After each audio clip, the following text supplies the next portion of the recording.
Nous sommes la première semaine de novembre 1941. Les Allemands continuent à progresser au moins vers Odessa sur le front sud. Et c'est la semaine où les Anglais évoquent dans leurs actualités que nous verrons après les Allemandes, où ils évoquent l'exécution des otages de Nantes et de Châteaubriand.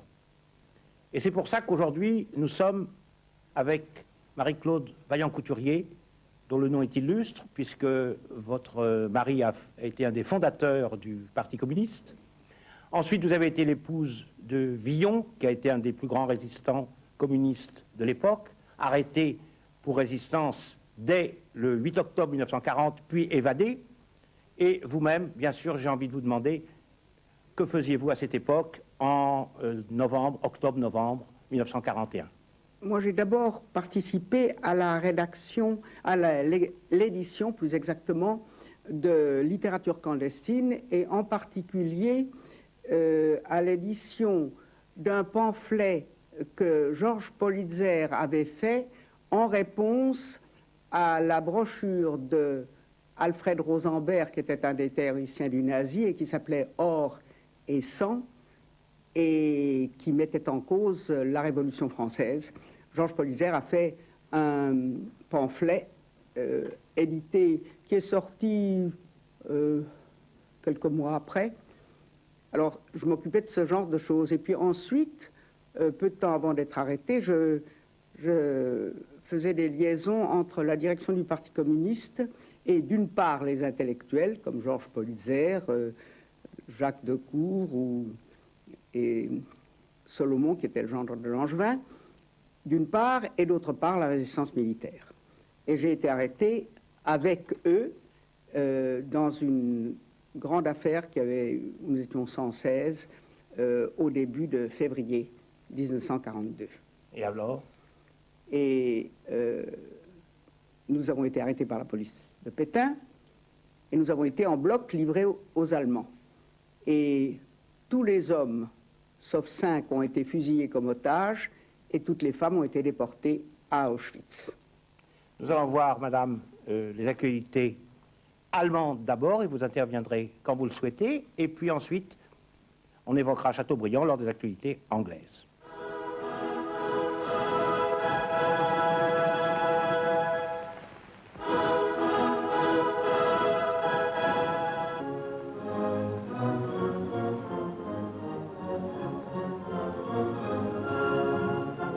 Ein Gruß aus München.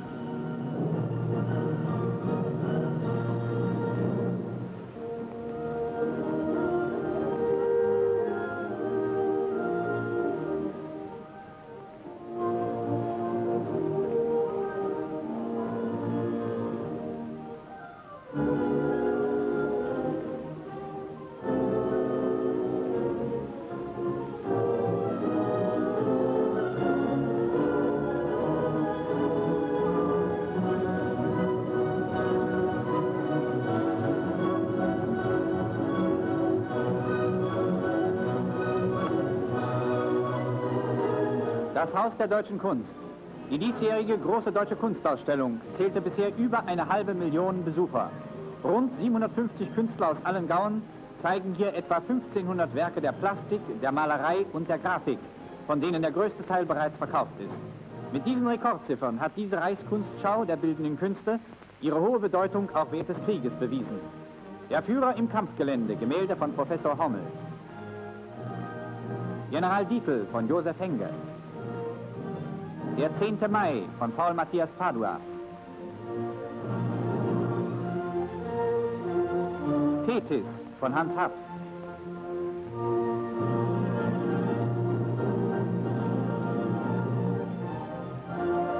Schafherde, weidende Kühe. Das Füllhorn von Sepp Hilz. Die Schaumgeborene, eine Marmorplastik von Professor Kimsch. Bogenschütze von Fritz Röll.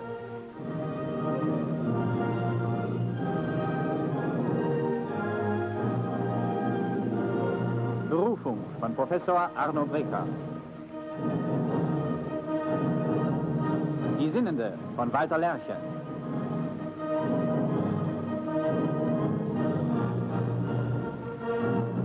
Das Urteil des Paares von Professor Thorat.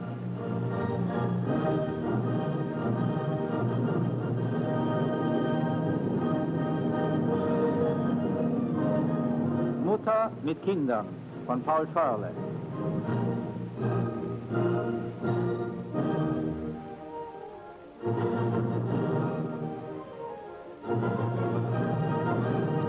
Der Rächer von Professor Arno Breker.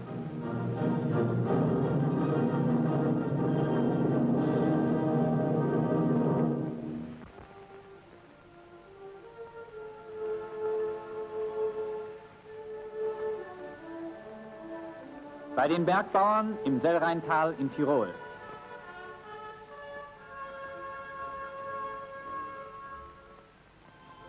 Die Bewirtschaftung der Felder ist hier in über 1500 Meter Höhe außerordentlich schwierig. Die zu Tal geschwemmte Erde muss immer wieder mühsam heraufgeschleppt werden.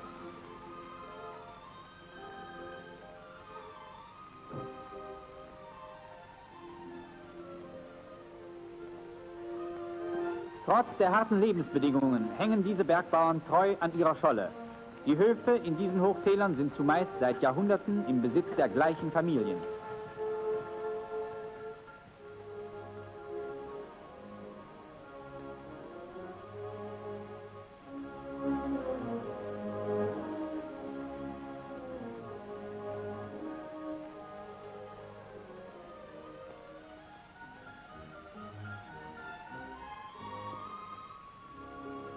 Hopfenernte in der Hallertau im Süden der bayerischen Ostmark. Landjahrmädel helfen beim Einbringen des Erntesegens.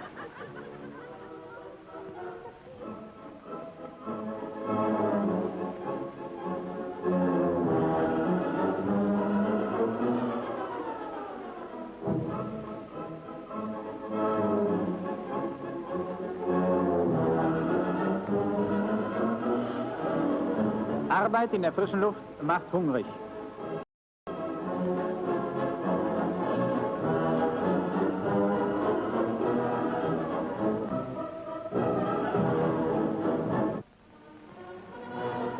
Auf Einladung des Führers weilten der slowakische Staatspräsident Dr. Tiso und Ministerpräsident Dr. Tuka zu einem Besuch im Führerhauptquartier. Der Führer begrüßt Staatspräsident Dr. Tiso.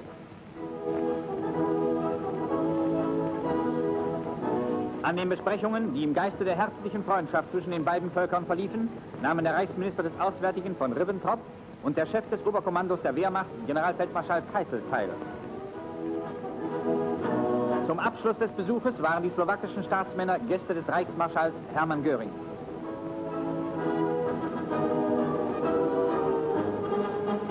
Der Reichsmarschall im Gespräch mit dem slowakischen Gesandten Czernak.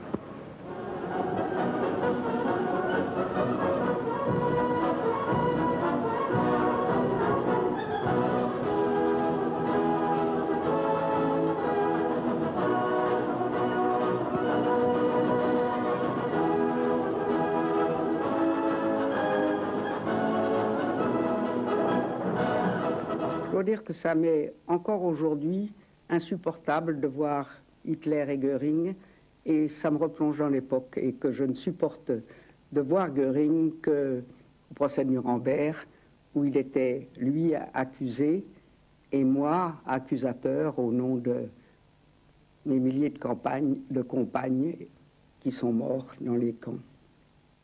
Nordabschnitt der Front. Deutsche Soldaten bereiten den Bau von Winterquartieren vor.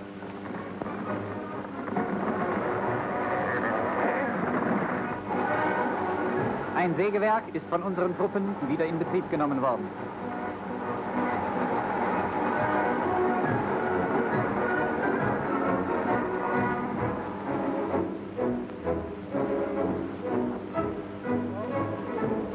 Männer des Reichsarbeitsdienstes beim Bau von Baracken.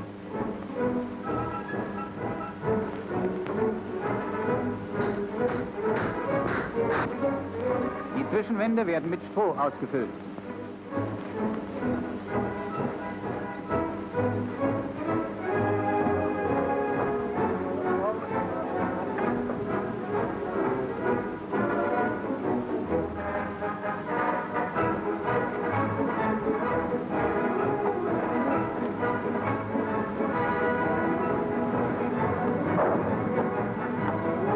Das Haus ist fertig. Über die Vormarschstraßen nach Leningrad sind Schnee- und Regenfälle niedergegangen. Aber unsere Soldaten überstehen mit energischer Ausdauer alle Strapazen.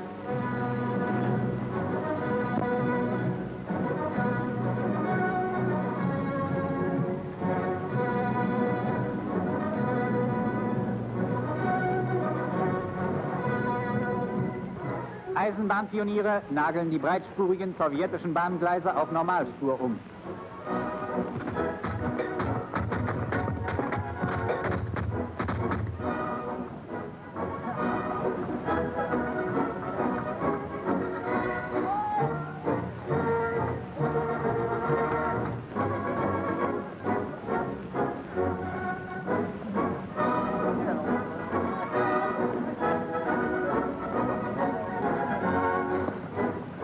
Die neue Spurbreite wird kontrolliert.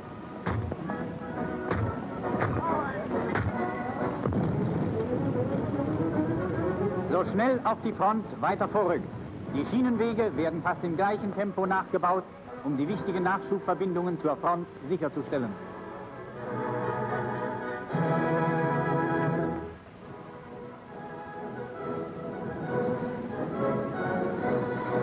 Neue Verpflegung ist angekommen.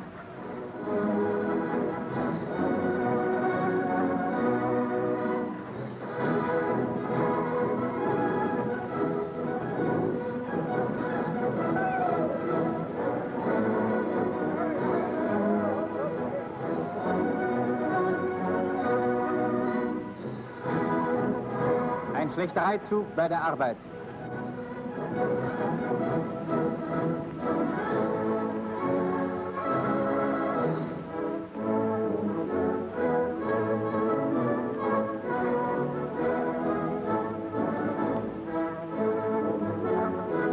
Mit Pferdeschlitten geht es nach vorn.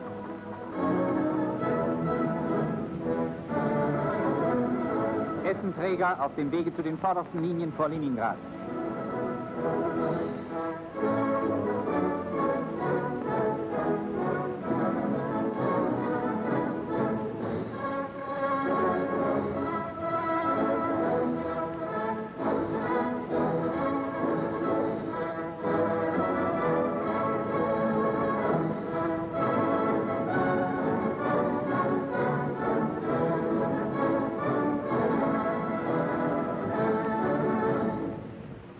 Alarm bei einer Batterie vor Leningrad.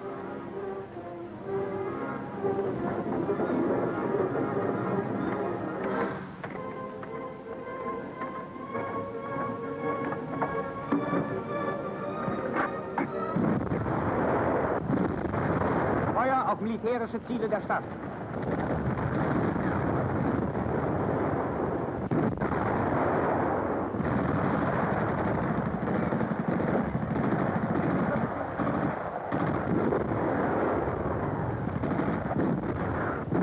Sowjetische Panzer greifen an. Sie versuchen immer wieder, den stählernen deutschen Ring um Leningrad zu sprengen.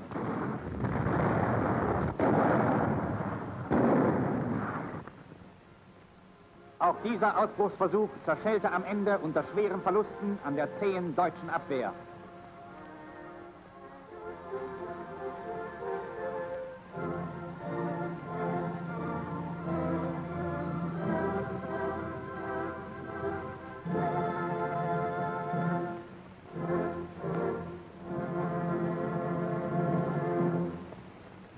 Am mittleren Abschnitt der Front.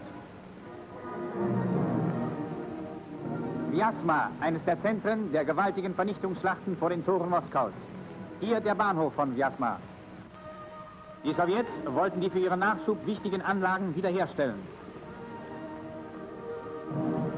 Sie wurden durch den schnellen deutschen Vorstoß völlig überrascht. Vyazma liegt heute bereits weit hinter der Front. Sowjetische Flieger. Immer wieder versuchen sie, den deutschen Nachschub zu stören.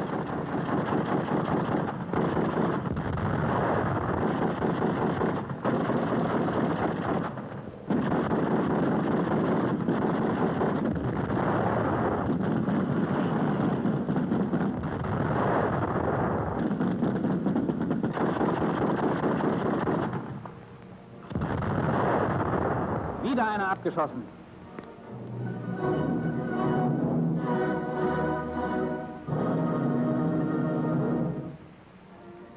Über Vjazma hinaus ziehen die Kolonnen weiter nach Osten.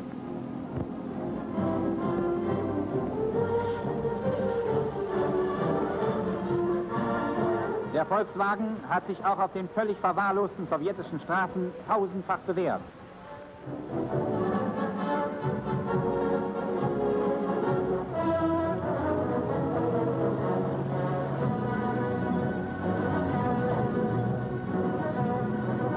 An solchen Geländeschwierigkeiten kann das deutsche Volk ermessen, was seine Soldaten an Opfern und Strapazen zum Schutze der Heimat auf sich nehmen.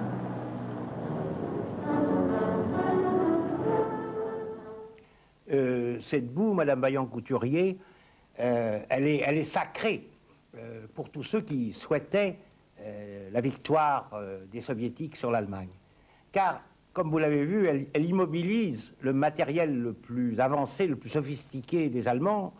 Les tanks, les motos, les voitures vont être englués dans cet océan de boue d'où ils ne pourront plus se sortir, et c'est la cavalerie russe qui réussira souvent à les attaquer, ce que n'avait pas pu faire la cavalerie polonaise, par exemple, en terrain sec, un an et demi plus tôt. Et la semaine où nous voyons cette boue commencer à travailler le matériel allemand est une semaine, j'allais dire, presque historique, parce que la nuit du 25 octobre, la température va brusquement baisser dans le centre de la Russie de plus 5 degrés à moins 15 en une seule nuit, et le lendemain matin, les Allemands vont voir tout leur matériel immobilisé, emprisonné dans la boue devenue une sorte de glace. Bien sûr, ce n'est pas ça qui explique la victoire des Russes, mais c'est un des éléments qui a déstabilisé l'offensive allemande sur Moscou.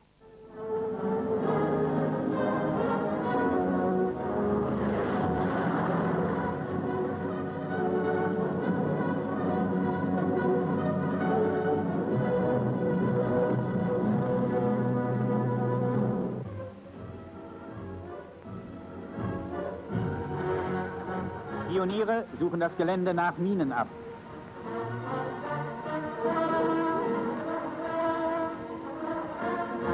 Versprengte Bolschewiken versuchen, die Arbeit zu stören. Sie werden schnell erledigt.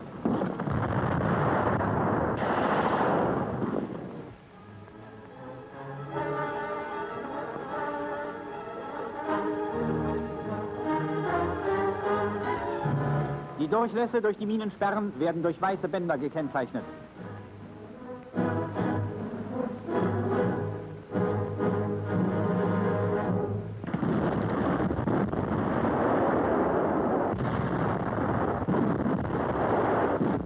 Mit Abschluss der gewaltigen Doppelschlacht von Vjazma und Bryansk ist die Masse der deutschen Kräfte für die Fortführung der Operationen frei geworden. In kühnem Ansturm sind unsere Truppen nach der Eroberung von Kalinin und Kaluga in die äußere Verteidigungslinie von Moskau eingebrochen. Die zurückgelassenen Fahrzeuge an den Fluchtwegen der Sowjets sind nicht mehr zu zählen.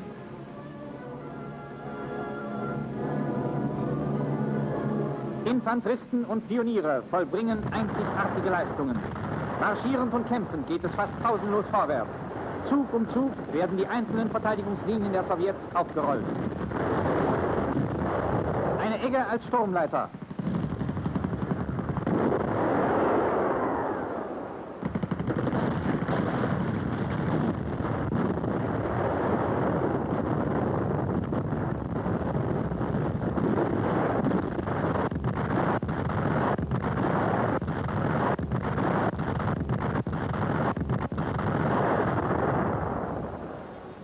Die Armeen Timoschenkos sind zerschlagen.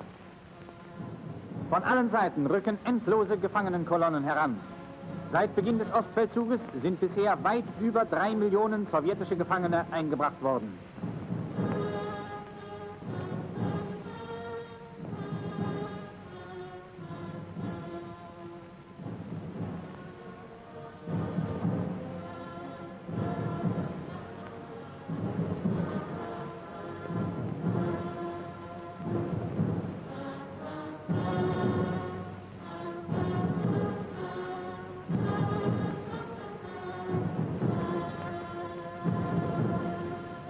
Das sind die christlichen Soldaten, die Churchill und Roosevelt zum Kampf aufriefen.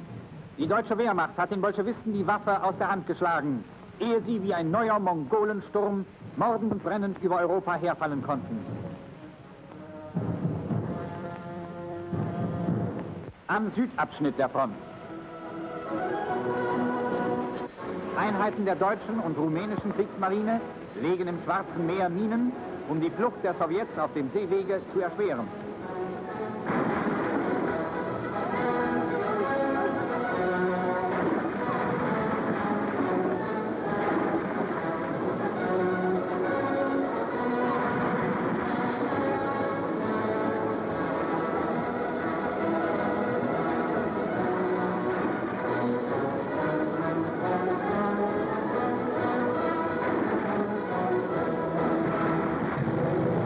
Kampfgeschwader unserer Luftwaffe greifen die Verteidigungsanlagen und den Hafen von Odessa an.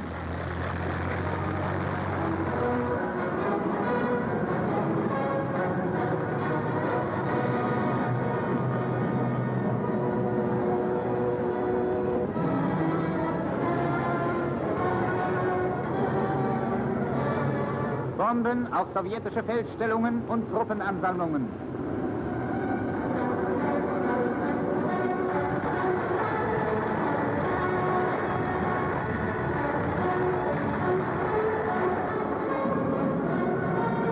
Da liegt Odessa.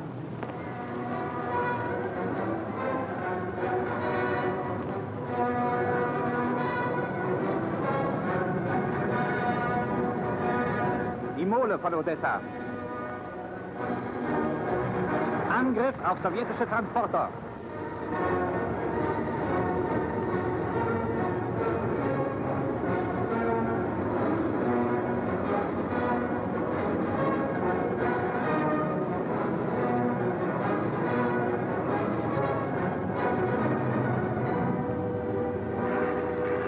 Vom Feindflug zurück.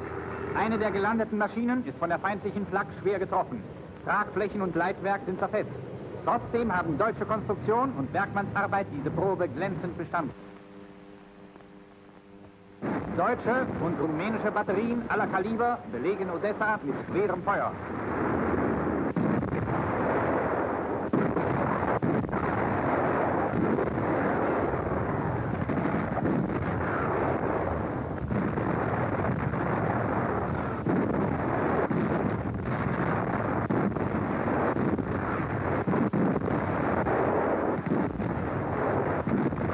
Am 16. Oktober rücken die rumänischen Truppen nach erbitterten Kämpfen in Odessa ein.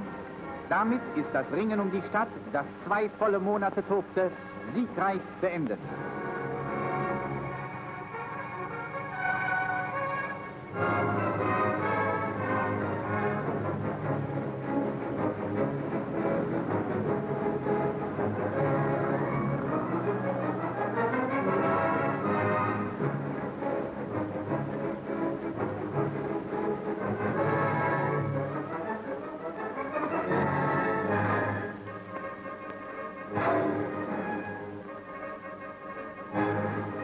Herunter mit dem Sowjetstern.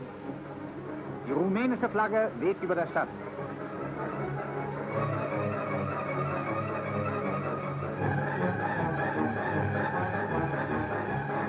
Flugblätter rufen die Bevölkerung zu Ruhe und Ordnung auf. Beim Herannahen der rumänischen und deutschen Truppen steckten jüdische Terrorbanden, die plündernd die Straßen durchzogen, ganze Häuserblocks in Brand. Das Hafengebiet von Odessa ist mit seinen militärischen Zielen zum größten Teil zerstört. Hier schlugen die Bomben unserer Stukas und Kampfflugzeuge ein. Die Kehranlagen von Odessa sind ein einziges Trümmerfeld. Bei ihrer regellosen Flucht ließen die Sowjets gewaltige Mengen von Kriegsmaterial aller Art zurück.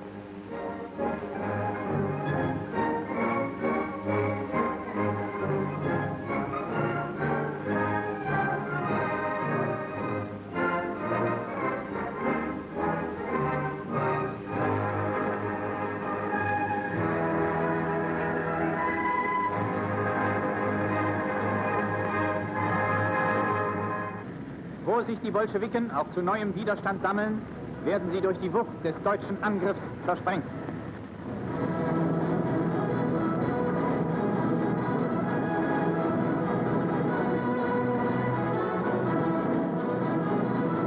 Weiter geht es vorwärts, nach Osten.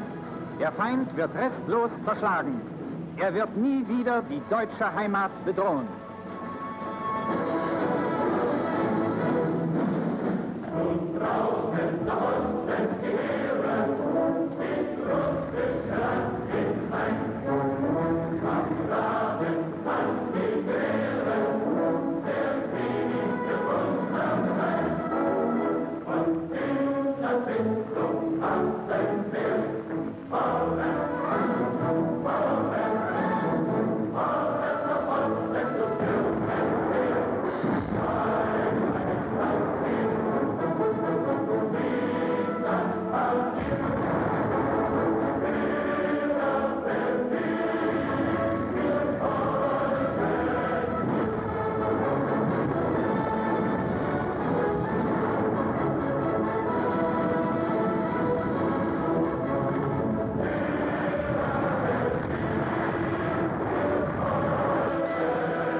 Madame Vaillant-Couturier, nous sommes au moment où les Russes commencent sans doute à résister aux Allemands, mais on ne le sait pas encore vraiment. On voit qu'ils n'avancent plus, mais on n'imagine pas qu'ils vont perdre la première bataille de Moscou. Ils ont remporté jusqu'à présent de grandes victoires, ils sont entrés dans Odessa, ils sont tout près de Leningrad. Comment vous, communistes, qui aviez une telle espérance et une telle foi, vous vous souvenez, vous avez réagi devant ces défaites dont on a bien eu connaissance, bien sûr, en France? Ben, naturellement, elles nous ont frappés parce que nous ne nous attendions pas à l'avance allemande aussi profonde.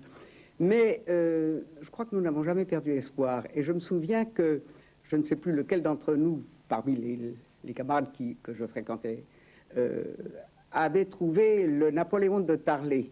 Et le Napoléon de Tarlet était un livre de chevet, parce que nous étions sûrs que ça ne pourrait pas durer et qu'il y aurait un retour de flamme et que l'Union soviétique et les Alliés gagneraient.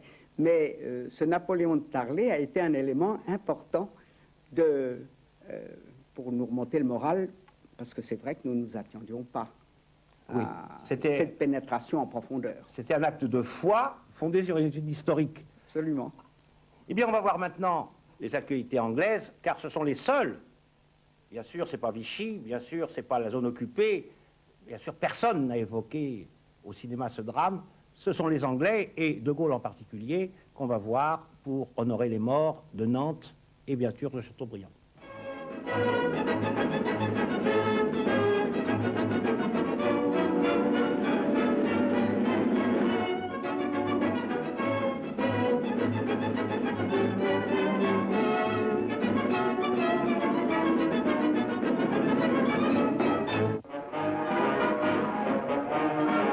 A bereaved British mother's answer to Hitler. Lady McRobert, the widow of Doonside, Aberdeenshire, avenges the loss of her 3 sons by buying a Sterling bomber to make raids on Germany. Your aircraft has now been named MacRobert's Reply. Lady MacRobert of Doonside has sent £25,000 to the Secretary of State for Air to go towards the cost of a bomber to carry on the work of her sons. She has lost 3 sons in the air, 2 of them in action in the present war. In writing to the Secretary of State and asking him to accept her gift, Lady MacRobert wrote, "Let it be used where it is most needed. May good fortune go with those who fly it. I have no more sons to wear the badge or carry it in the fight. You are the crew who have been chosen to fly this Sterling and to carry the MacRobert crest. The motto of the MacRobert clan is this: glory is the reward of valor. I know you will live up to it. And good luck to you." The MacRobert's Reply. What a strong, courageous name.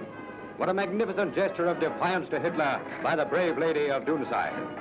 To give so much, and then to go on giving. You're taking off now. In her letter to the Secretary for Air, Lady McRobert also wrote, "It is with a mother's pride that I enclose a cheque for £25,000. And with it goes my sympathy to those mothers who have also lost their sons, and gratitude to all other mothers whose sons so gallantly carry on the fight." The giant Sterling has already taken part in operations. In cold ministerial parlance, we are told McRobert has been out. Just as Alastair, Roderick and Ian would have wished it. The House of McRobert goes on fighting, and the representatives are a lady and a plane.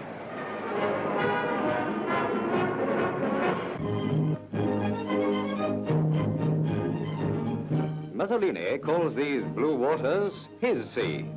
Well, well, just at the moment, one of our crack destroyer flotillas is using it for a gymnasium. These pictures, taken from the decks of the flotilla leader, show various maneuvers being carried out in the Mediterranean. This one is known as the gridiron, a particularly graceful maneuver with which to carve a pattern on Muzzo's doorstep. And now they pretend there are some WAP submarines about.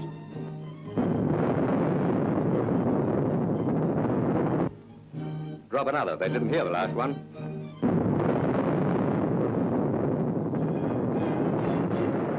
Yoo-hoo, Muzzo! Come on in, the water's fine.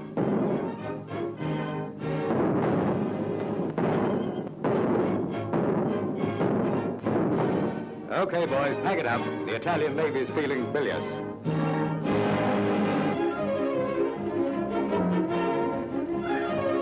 Another big batch of Australian flyers have completed their preliminary training, and the great adventure has really begun.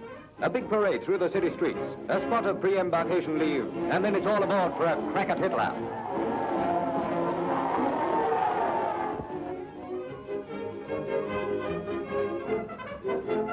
This is one of the biggest RAAF embarkations. With the safe arrival of the men at their destination, these pictures are now released.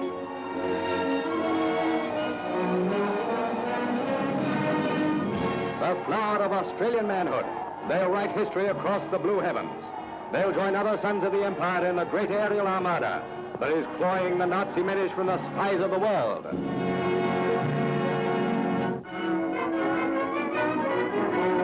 On their toes, Will describes the state of preparedness of troops in Northern Ireland. To keep them at concert pitch, an anti-tank battery takes to the road to deal with German troops supposed to have landed further along the coast. On the order, the men dismount, and within 30 seconds, their guns are in action.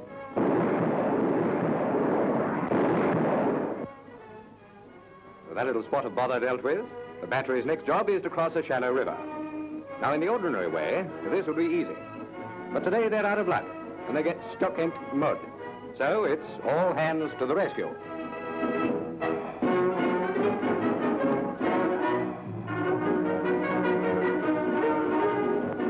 Meantime, on an island in the loch, there are signs of supposed enemy paratroops having dropped with the intention of capturing an isolated wireless station.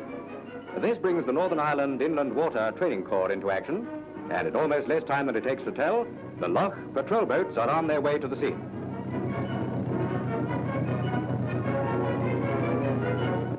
Covered by machine gun fire from the boats, the party lands and sets about the job of mopping up the intruders.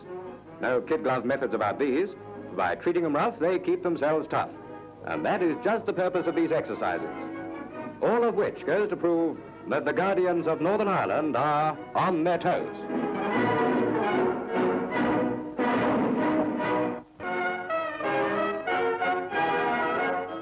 The last days of Odessa, taken before it was evacuated by the Russians and became a Soviet Dunkirk. With stoic courage and fortitude, the population of nearly 500,000 people go about their daily pursuits during a 2-month siege of the city. As the Germans and Romanians press forward over heaps of their own dead, women and children help in the construction of barricades in readiness for the final stand. The order is fight, destroy, and leave the city a blazing, worthless prize.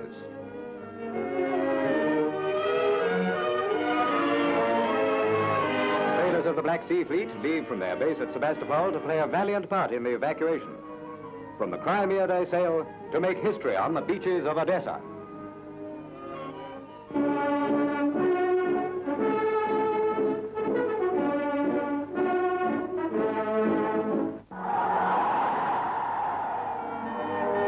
They're ready for anything, and I'm glad that sailor hasn't left his guitar behind.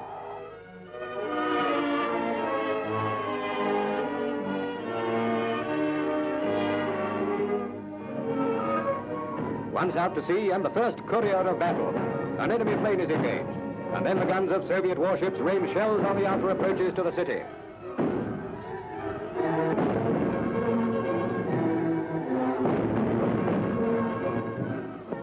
Over the waters of the Black Sea, a duel between ship and plane.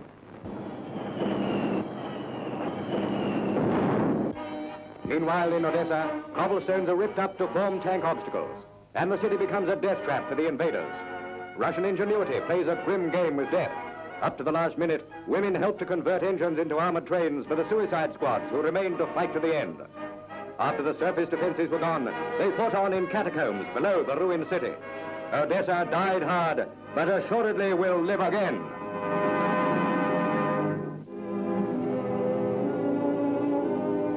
Free French men and women attend a London church to hear a requiem sung for the victims of Nazi frightfulness in Nantes and other martyrs of France. General de Gaulle and Mr. Eden are present. Over 100 hostages whose only crime was love of their country were executed as reprisal for the death of 2 Germans. France will not forget. France remembers also as General de Gaulle and the newly formed Free French National Committee meets for the first time. They observe 5 minutes silence in honor of the dead. France will not forget. Nous avons été naturellement frappés d'horreur et ça a évoqué un sentiment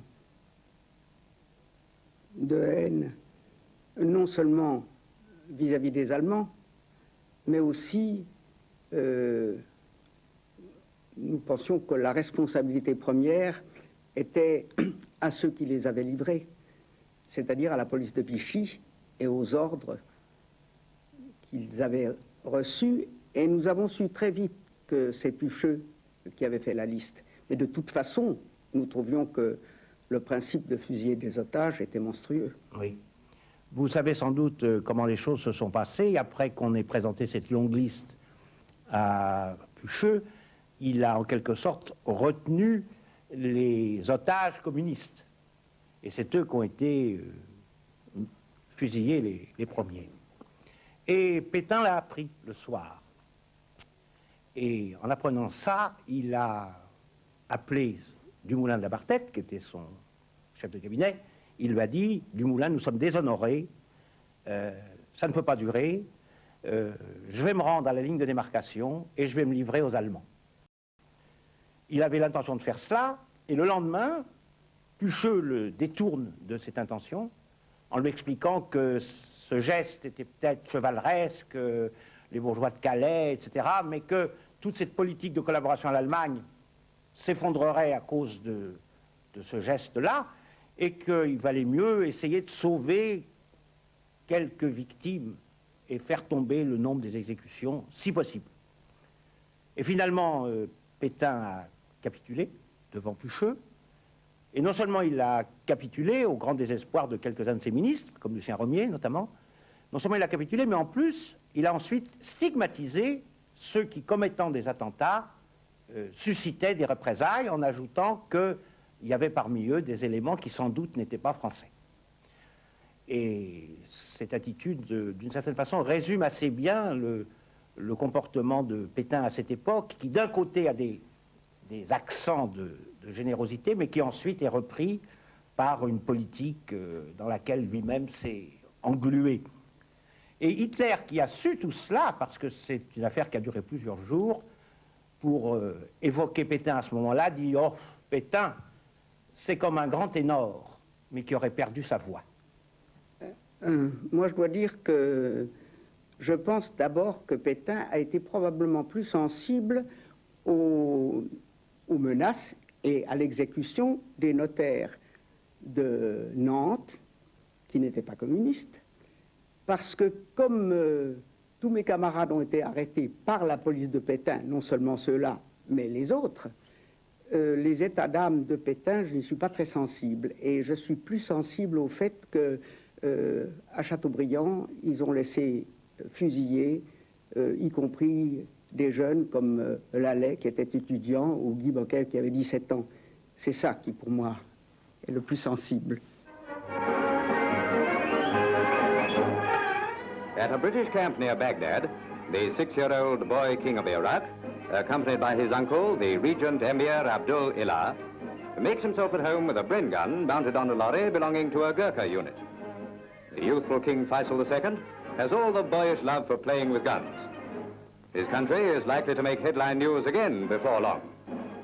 Traveling south from Baghdad to Basra, we come across the Axis agents turfed out of Iran. These Nazis have something the matter with them. Yes, go on if you must. At a port on the Persian Gulf, about 600 Germans and Italians are about to be shipped out of the country. Out go Hitler's dirty little tourists, bag and baggage. They came, they saw, and they conked out.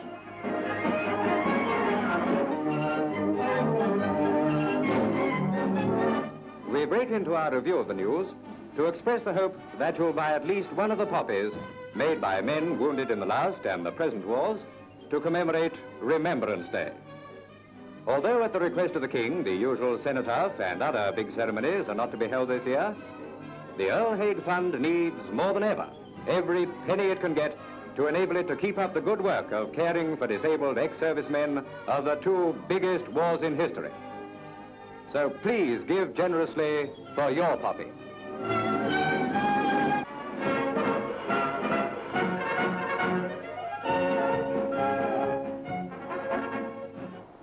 Armies used to march. Then they became mechanized, and now they're beginning to fly. Airborne forces are simply a natural evolution of war. A suitable dropping area would appear to be a Stratford plump. Is that suitable to you, Group Captain? Yes, we shall have to make an approach in that direction and be due north. What about you, Squadron? Is that all right? Yes, that's quite all right. There's several very good landmarks there and floating water. There's no difficulty about getting the men down there. The landing ground also is quite good. Right, well, we'll adopt that plan. Well, gentlemen, your target for tomorrow's very important operation is this place that you see marked here in red. The actual dropping area is just near the Stratford Clump. It's very easily found because it's got this big lake near it, although as you will approach from the south, you'll need to keep a fairly long view to be able to get that in. This is the actual dropping area, marked in white, and as you can see, it's clearly shown on your map. The building of Britain's paratroop brigades is a story to stir the imagination of every one of us. Picked men from almost every branch of the army, yet every one a volunteer, eager to set about his daring and dangerous work. What made you become a parachuter, Corporal? Well, I've been in the Royal Warwick Regiment for 9 years, sir, and I wanted more excitement, adventure. Jolly good reason. What about you? I joined with my mate so we could get into action quickly, sir. Oh, well, I hope you will. Do jolly well. The parachute on Silver Wings is a badge of Britain's 4th fighting service. These splendid specimens of manhood operate under the joint command of the RAF and the Army. No longer do we think of these men in small numbers. Now we have to count them with the aid of a ready reckoner.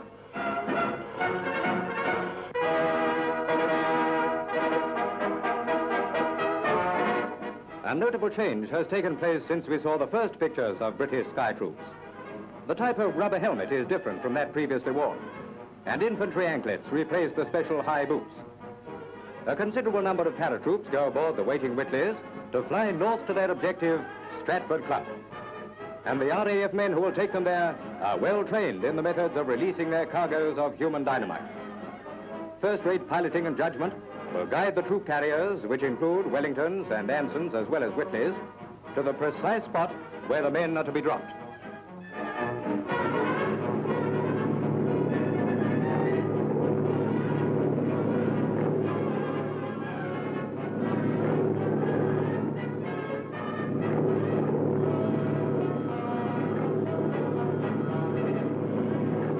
Out of the south come the heavy-laden planes. Sharp eyes pick up landmarks as, over the forest land below, a small army of daredevils gets ready to jump. Objective reached. There it is below, a broad stretch of water, and beside it, Stratford Clump. With arms pressed to their sides and legs together, they drop through the traps into space. Automatic releases soon have the parachutes filling with air, as from a low altitude, the invasion begins.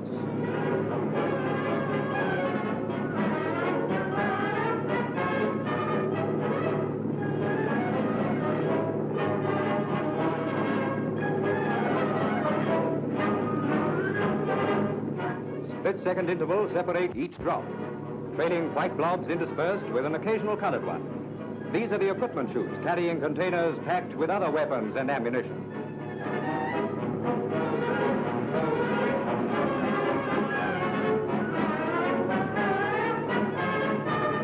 Rapidly the sky fills with the white puffs, which seem to blossom from the little black dots that leave the planes. Hurtling bodies which become pendant upon a chain of floating parachutes.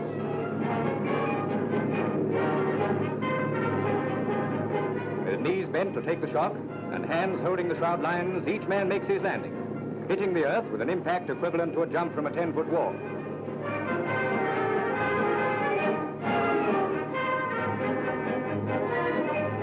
In slow motion, you can see how he assumes his proper attitude and takes landing shock without injury.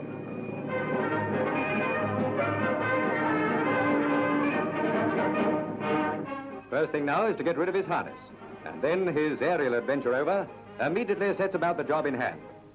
Swift and daring are his movements. Quick decisions have to be made, and when he carries them out, there are no half measures.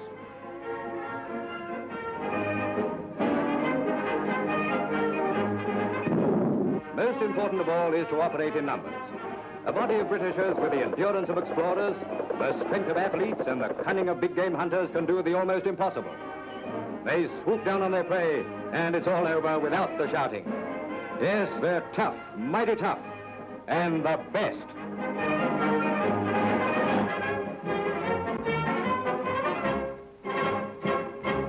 Oui, Madame Vaillant-Couturier, ces images nous ont un peu éloignés du drame que nous évoquions, Chateaubriand. Et comme vous savez, De Gaulle a dit ces jours-là qu'il comprenait parfaitement que des Français tuent des Allemands.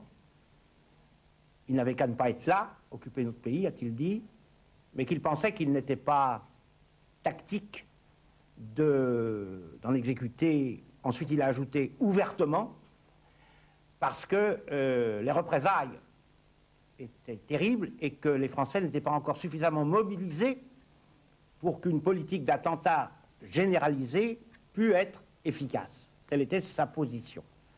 Et on sait bien que dans la résistance, chez les communistes, mais chez tous les résistants, le problème de ces attentats s'est posé. Fallait-il en commettre ou non avec les risques que ça impliquait?